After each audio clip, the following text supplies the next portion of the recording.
Corporate social responsibility, CSR, involves companies taking accountability for their impact on society and the environment through initiatives like employee volunteer programs, green practices, ethical labor standards, and partnerships with nonprofits.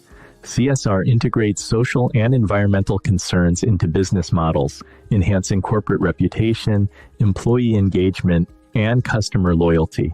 Key trends in CSR for 2024 include embedding CSR into core business strategies, focusing on community needs, and using technology for CSR management. Companies are addressing supply chain emissions and leveraging AI for sustainability. Transparency and avoiding greenwashing are critical, with stricter regulations ensuring authenticity. Balancing profit with purpose is a significant challenge, but the benefits of integrating CSR into business strategies are considerable. Understanding CSR's scope and impact helps businesses contribute to societal well-being while achieving economic success. This approach inspires more companies to adopt sustainable and ethical practices, fostering a more equitable and resilient world.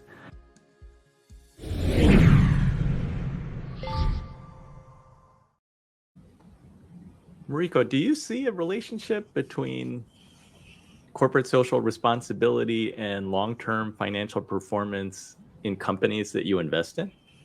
Absolutely. There's all kinds of research around, organizations that are more diverse or, led by non-traditional people. It's just that here's the thing, right? This worshiping at the altar of shareholder value, that's the only responsibility that a publicly traded company should that's the mission, that's their directive, the prime directive, right, is just so screwed up, because a company is a complex organism. It's alive, it lives in an ecosystem, and if you only focus on returns for the shareholder, you are going to harm your customers, you are going to harm your employees, you are going to harm your vendors.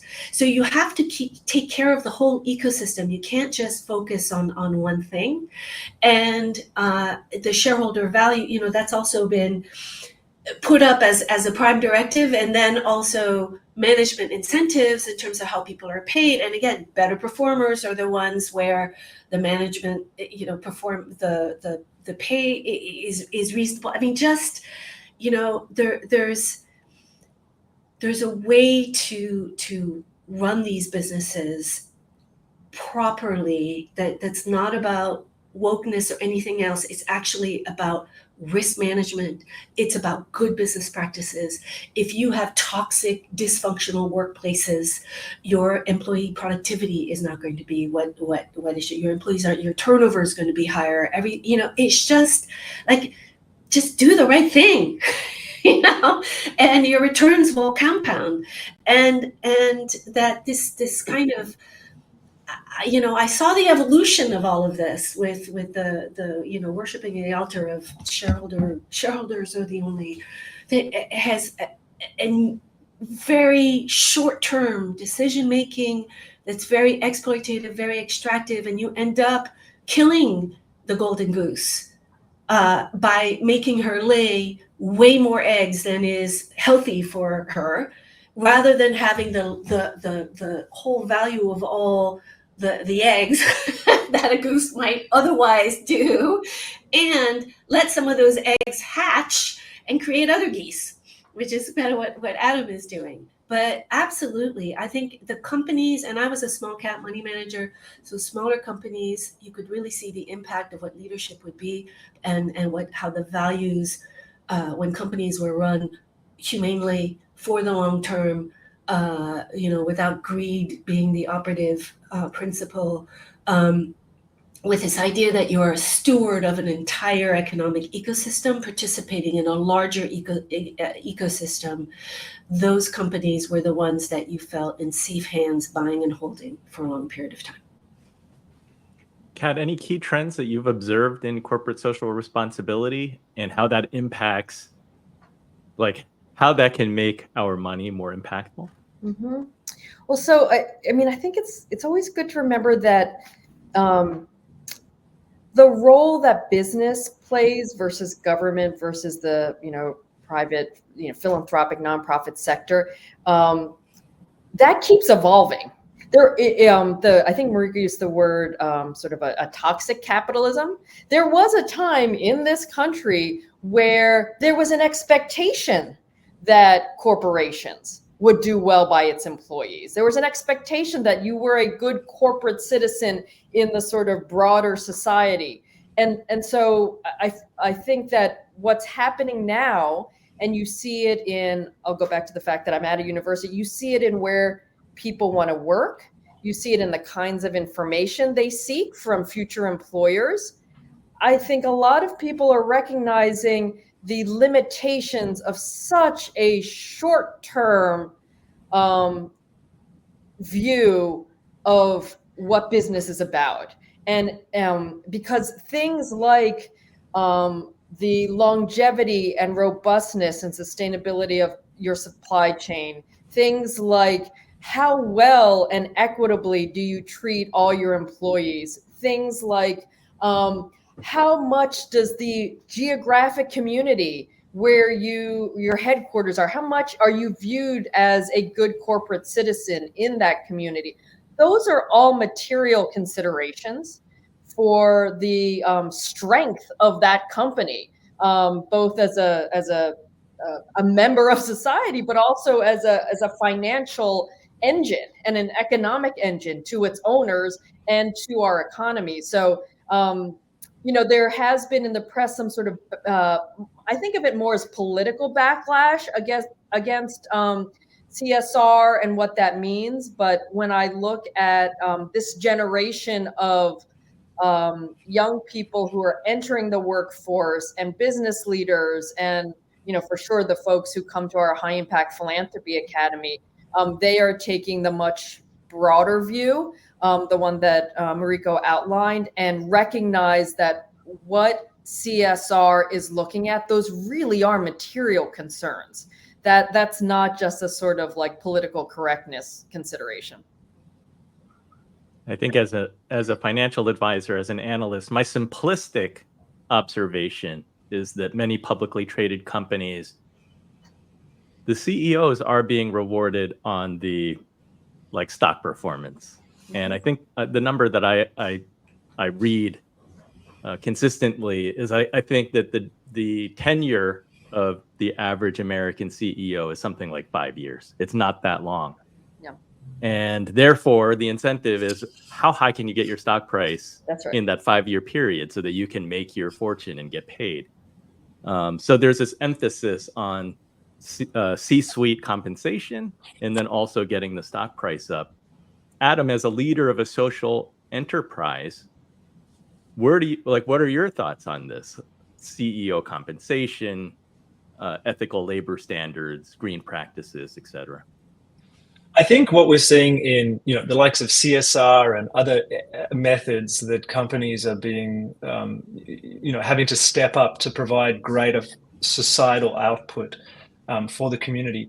It's not the solution, but it's a very exciting indicator of where things are moving as people are waking up more and more to saying, hang on a minute, what are these companies doing?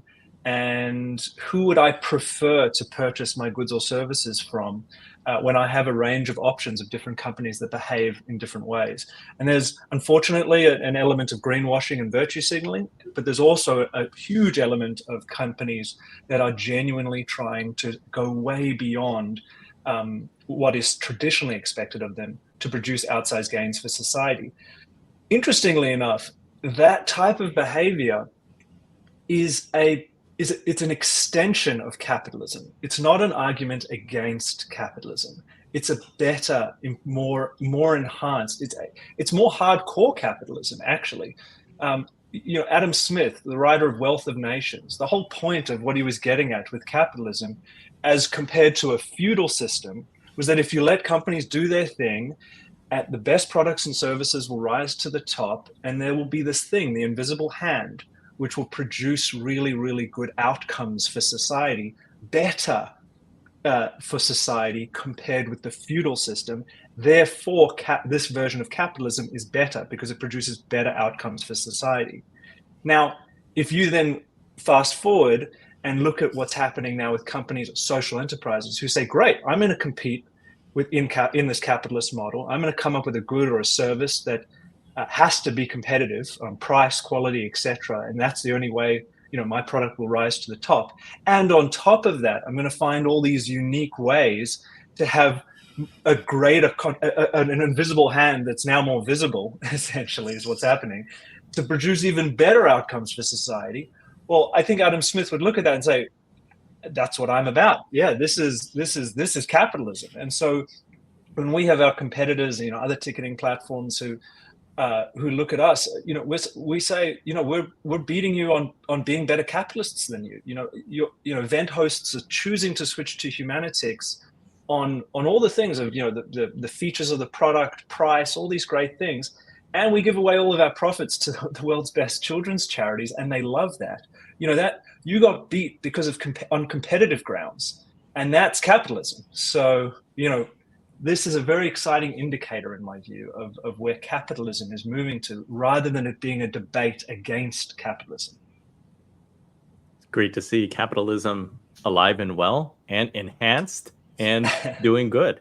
Let's go to the next segment. Oh, sorry. I was just going to add that, and I feel like, and we have to think about what every sector can do. And we live in a sort of capitalist economy, because if we say capital bad, right, capital is bad, business is bad, well, that leaves us far fewer resources to make the world a better place, because that would leave us only with government and the $400 billion of philanthropic capital. And I can tell you, some of the things that we are challenged with today, that is not enough.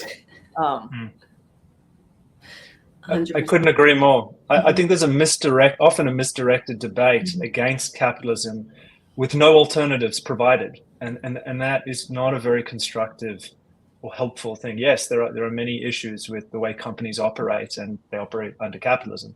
But you can't just say, therefore, let's get rid of capitalism. I don't know what we do next, but not this. That's not very constructive. We have to build on the tools that we've got and mature things with the situation in context. And there are definitely ways to do that. Yeah, history has shown that the alternatives are not so good. So let's move to the next segment.